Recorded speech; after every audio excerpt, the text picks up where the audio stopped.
दोस्तों नमस्कार। बात करेंगे आज एक एनएफओ की। नाम है एसबीआई म्यूचुअल फंड का निफ्टी 500 इंडेक्स फंड। ये ओपन हो रहा है, 17 सितंबर को ओपन होगा और 24 सितंबर तक खुला रहेगा। 24 सितंबर को इसकी लास्ट डेट होगी। ये ओपन एंडेड फंड है और इसका बेंच मार्क है निफ्टी 500, जिसमें लार्ज कैप के 100 शेयर्स और मिड कैप की 150 कंपनी और स्मॉल कैप की 250 कंपनी इन्वॉल्व होती हैं। इस कैटेगरी में अभी तक एक मोतीलाल ओसवाल का एक फंड पहले से चल रहा है, जिसका नाम है Motilal Oswal Nifty 500 index. Same fund है, इंडेक्स को ही ट्रैक करता है। तो वो सितंबर 19 में लॉन्च हुआ था। तो उसकी अगर हम परफॉर्मेंस देखें तो उसने पिछले एक साल में 35% रिटर्न दिया है, 3 साल में 17% का और 5 साल में 21% रिटर्न दिया है। और जो एनएवी 10 रुपए की जारी की गई थी सितंबर 19 में, आज उसकी वैल्यू है 26 रुपए 65 पैसे। यानी अगर 1 लाख रुपए आपने 5 साल पहले लगाए होते तो उसकी वैल्यू होती 2,66,000 रुपए, यानी 2.5 गुना से ज्यादा हो जाते। तो उस लिहाज से इंडेक्स ने बेहतरीन परफॉर्मेंस दी है। और देखिए, इंडेक्स जो फंड होते हैं वो कोई सिलेक्शन ऑफ फंड स्टॉक नहीं होता, ना कोई रिसर्च टीम होती है जो स्टॉक को सिलेक्ट करे। इसमें क्या होता है, इसमें फंड मैनेजर खाली सिस्टम में प्रोग्राम दे देता है, जिसके हिसाब से जो जिस कंपनी का जितना इंडेक्स में वेटेज है उसी हिसाब से उसका फंड का इन्वेस्टमेंट उस कंपनी में हो जाता है। तो अगर जो बड़ी कंपनीज हैं जैसे रिलायंस है, एचडीएफसी है, इन्फोसिस है, एलएनटी है, इनका वेटेज ज्यादा है तो इसमें इन्वेस्टमेंट ज्यादा होगा। और जो छोटी कंपनीज हैं जो 500, 400 और 500 के बीच की कंपनी है, उनका चूंकि वेटेज कम होगा तो उसमें इन्वेस्टमेंट भी कम होगा। तो निफ्टी 500 में एडवांटेज ये है कि जो हमारा बड़ा इन्वेस्टमेंट है वो लार्ज कैप में और मिड कैप में आएगा, स्मॉल कैप में थोड़ा कम आएगा। तो इसमें स्टेबिलिटी थोड़ा बेहतर होती है, वोलेटिलिटी भी उतनी ज्यादा नहीं होगी। दूसरे, इंडेक्स फंड में जो इन्वेस्टमेंट है उसके बेनिफिट्स भी कई है। पहला बेनिफिट तो ये है कि इसका एक्सपेंस रेशियो बहुत कम होता है।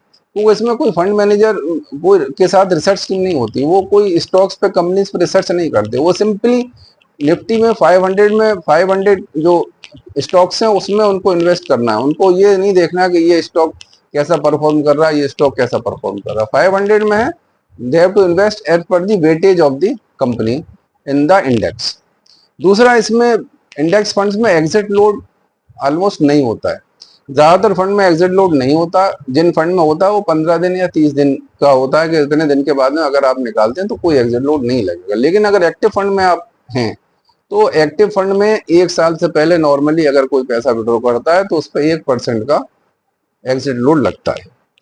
तीसरे, जो निफ्टी 500 है, इस इंडेक्स का एक फायदा ये है कि जो टोटल मार्केट कैपिटलाइजेशन है, मार्केट में 5,000 करीब एनएसई में कंपनी लिस्टेड है, उसमें से उसका 92% लगभग शेयर जो है वो इन्हीं 500 कंपनी से आता है।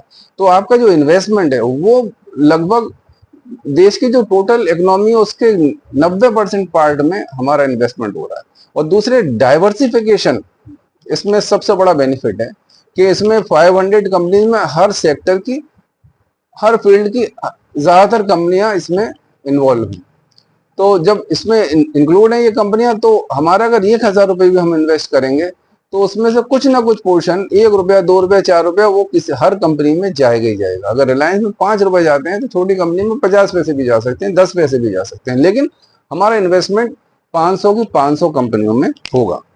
और एक और इसमें बेनिफिट होता है कि जो ज्यादातर एक्टिव फंड होते हैं वो अपने बेंचमार्क को बीट नहीं कर पाते हैं। 10 में से ये देखा गया कि 10 में से 7 एक्टिव फंड जो उनका बेंचमार्क इंडेक्स होता है उससे कम रिटर्न देते हैं, जबकि वो बहुत स्टडी करते हैं, बहुत रिसर्च करने के बाद में इंडेक्स में से लिमिटेड शेयर ही, लिमिटेड कंपनीज ही उठाते हैं या परचेज करते हैं। जबकि इंडेक्स जो होता है, वो जो है इंडेक्स फंड, वो पूरे स्टॉक्स को परचेज करता है। तो वहां पर उसका रिस्क काफी स्प्रेड हो जाता है और डाइवर्सिफाई हो जाता है। तो उस लिहाज से ये उन लोगों के लिए खास तौर से जो कंजर्वेटिव इन्वेस्टर हैं, बहुत ज्यादा रिस्क नहीं लेना चाहते हैं और देश की तो इकोनॉमी की ग्रोथ में अपने को शामिल करना चाहते हैं और बेहतर रिटर्न लेना चाहते हैं, उनके लिए एक अच्छा ऑप्शन हो सकता है। क्योंकि इसमें देख लिया कि 5 साल में निफ्टी 500 ने लगभग 21% का रिटर्न दिया है, जो अगर पीपीएफ या पोस्ट ऑफिस या बैंक डिपॉजिट से लगभग 3 गुना है। तो इसमें इन्वेस्ट करने के बारे में आप विचार कर सकते हैं। ये एनएफओ ओपन रहेगा 24 सितंबर तक।